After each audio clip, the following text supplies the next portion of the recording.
We honestly just wanted to not suck at these opportunities we were being given that we're like, we're in the main event? Oh my God. You know, and we just said we knew we were being given the ball and we just had to run.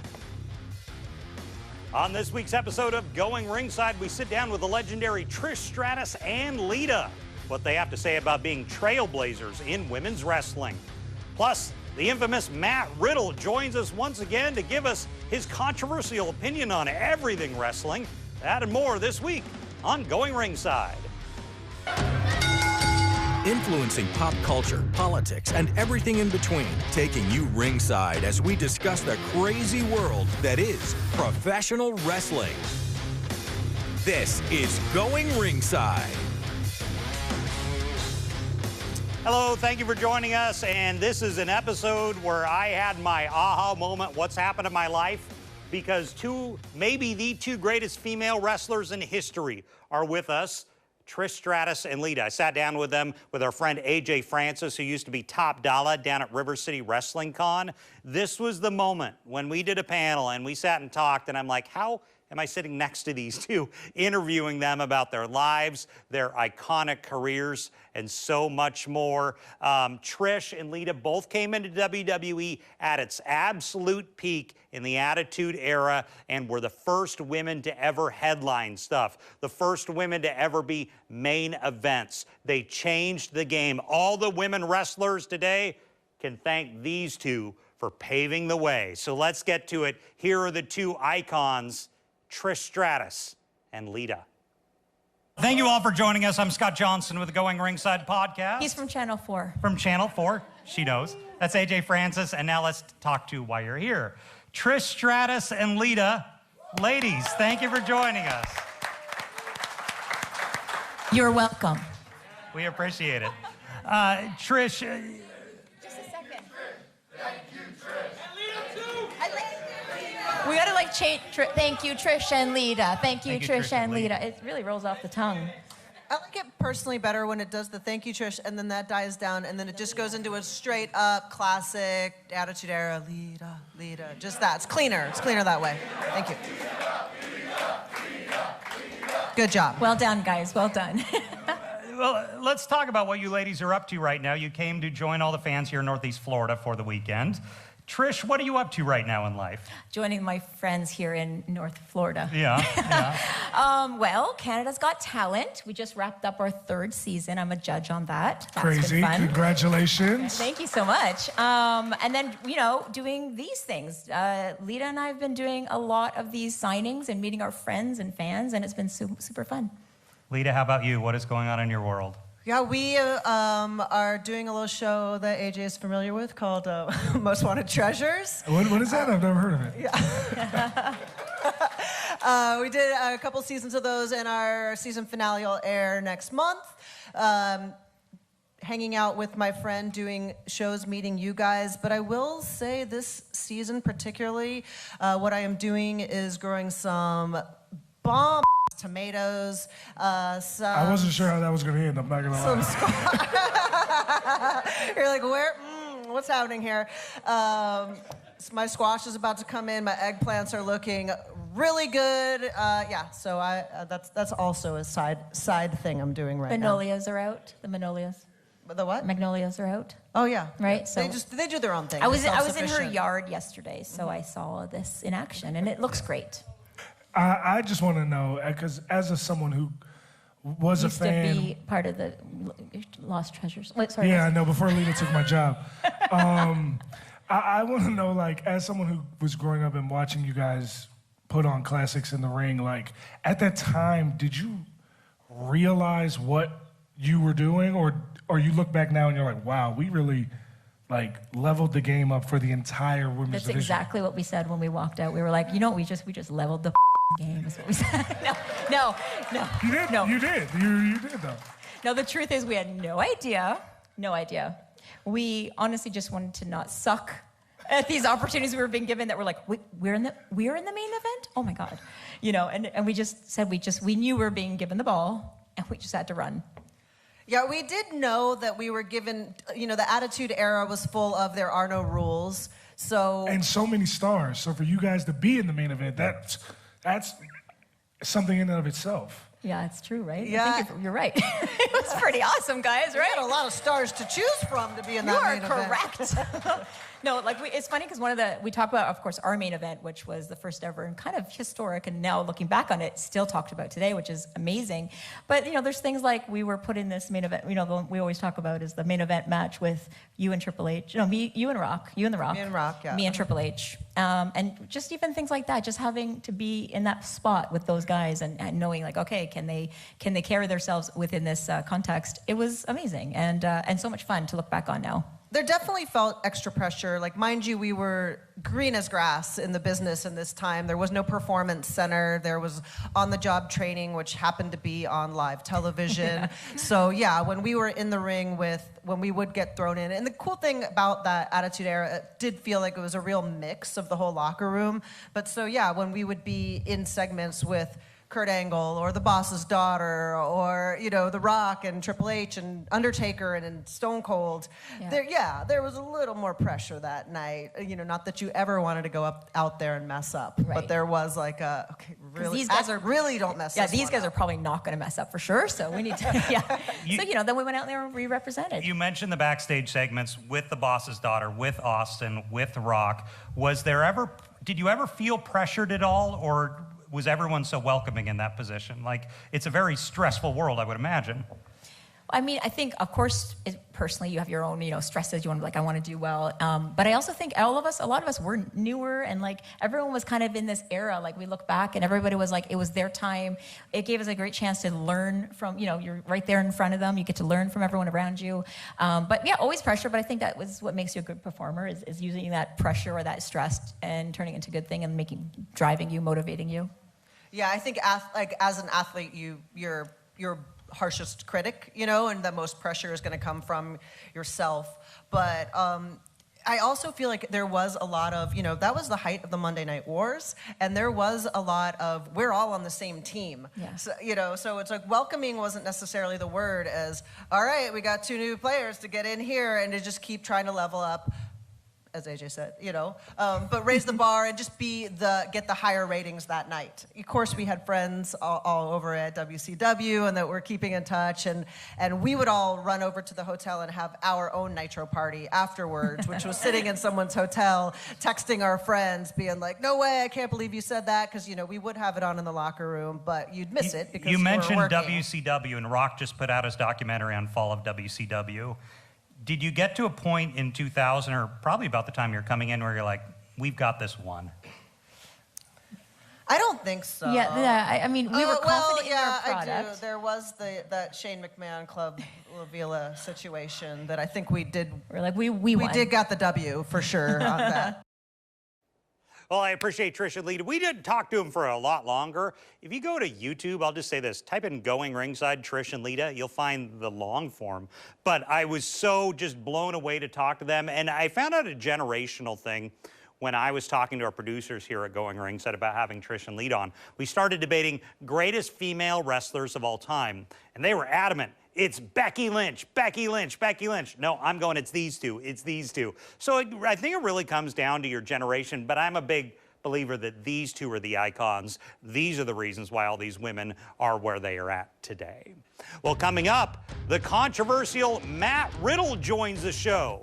What he has to say about his time in WWE, that's next on Going Ringside.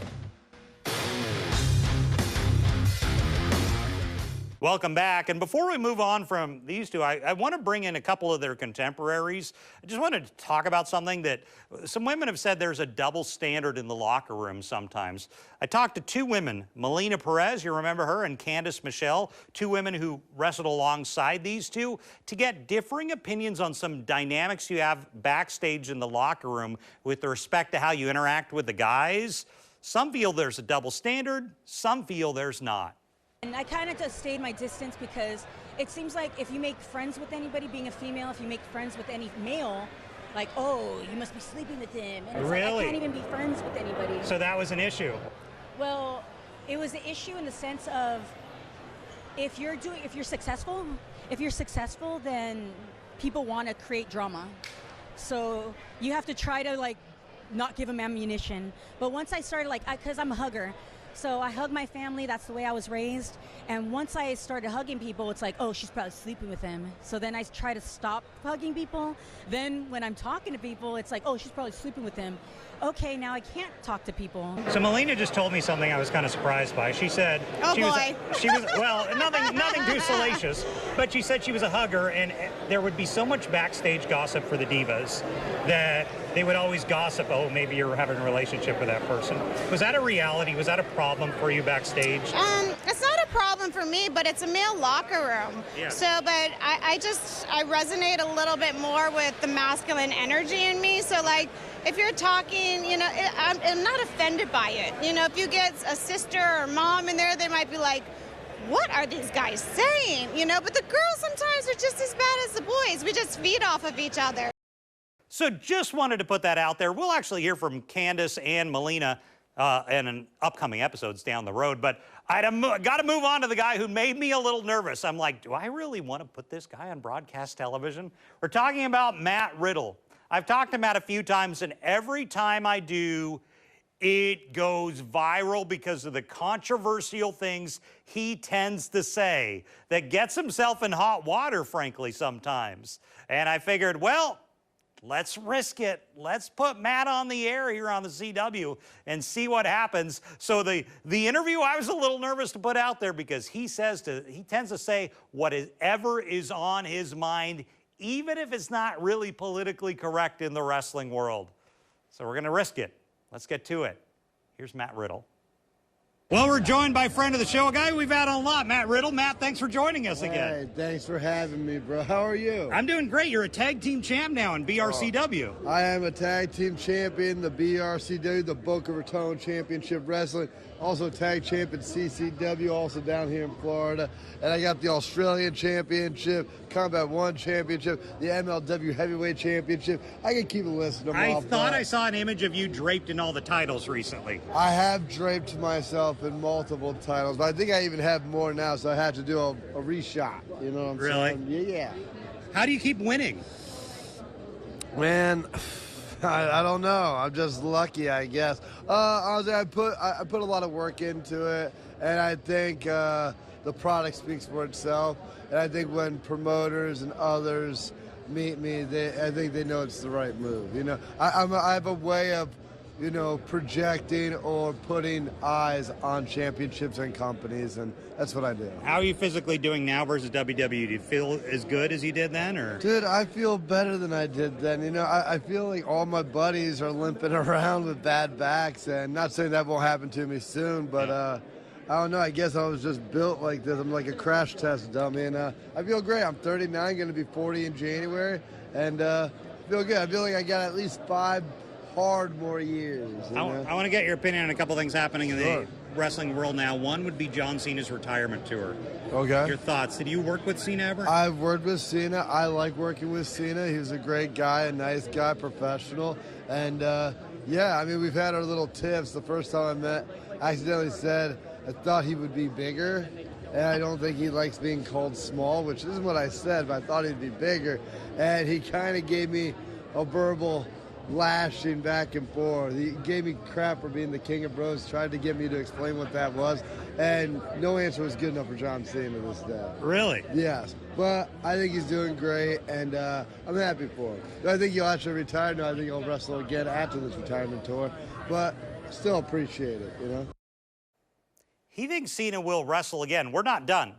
The controversy is about to happen with Mr. Riddle. So after the break, we continue our interview with Matt Riddle, what the wrestling star says is next for his career, and some other stuff that makes headlines.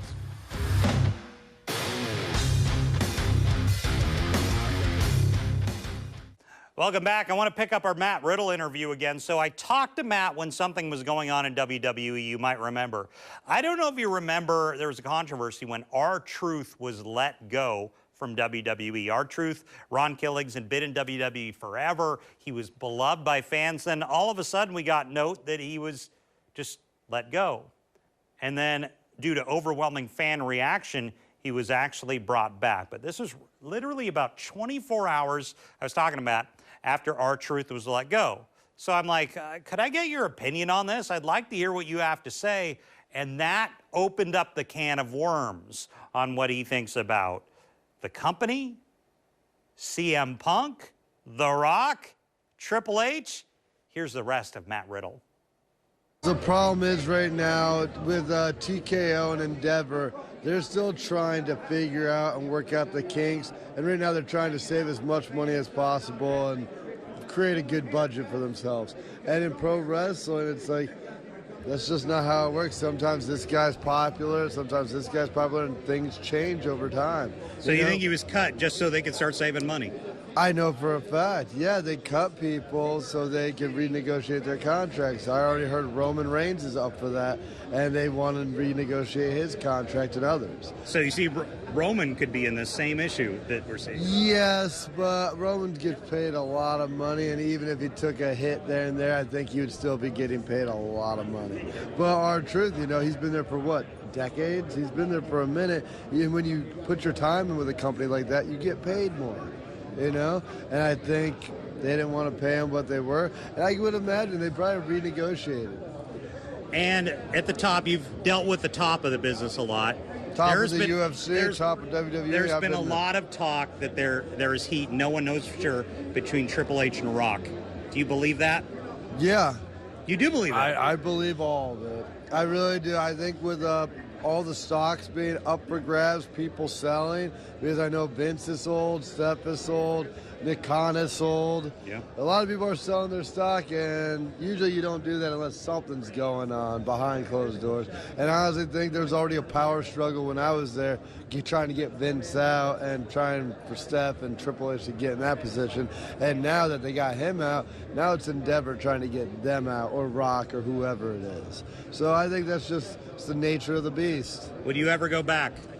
I'd go back tomorrow. I'd go back anytime. You know, I don't hold a grudge, and I like wrestling. So. And I've never asked you about this company. Would you ever consider working for AEW?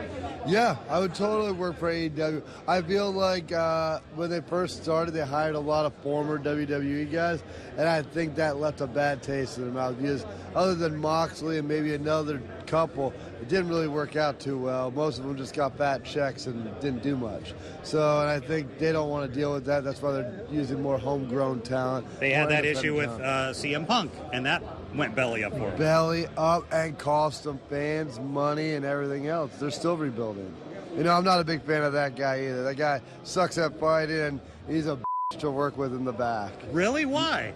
CM Punk? Yeah. Because he just belly aches and complains. This guy complains about getting multiple world title runs. We hear that stereotype, but you say backstage that is accurate? That is accurate. I've heard from my boys that still work there that he is a headache. And this isn't a storyline, this is the facts. So it is what it is. Matt Riddle, we know we can always go to you for the best takes in the industry. Yeah, and it'll probably go viral or something like that. It will. Yeah. It did last time you were on, by the way. way. It always does. Matt Riddle, thank you again for joining us. Thanks for having me, bro. I knew whenever he talks, I just start pushing, and he starts just going. Matt Riddle never one to shy away from his opinion on the stuff that fascinated me the most was the stock sell-off at WWE. He starts saying the McMahons are selling off, Triple H, Nick Khan is selling off. So just intriguing to get his thoughts. And then I mentioned the name CM Punk, and it goes a whole nother way. That clip, there were clips of that interview that did millions of views online because of what he had to say. And I'd had Matt on before, and I know every time I talk to him, most guys like to keep the business stuff hidden. Matt Riddle just doesn't care. He'll just go out and say whatever's on his mind, so he's an intriguing interview to see because he doesn't hold back. We'll probably be hearing from Mr. Riddle again down the road. So I want to thank Matt for joining us, and thank you for joining us so far. We're going to be right back with a little more. Stay with us. So I appreciate all our guests. A quick story. So you probably know I'm the bald guy that does the news on the local news in Jacksonville on the other channel.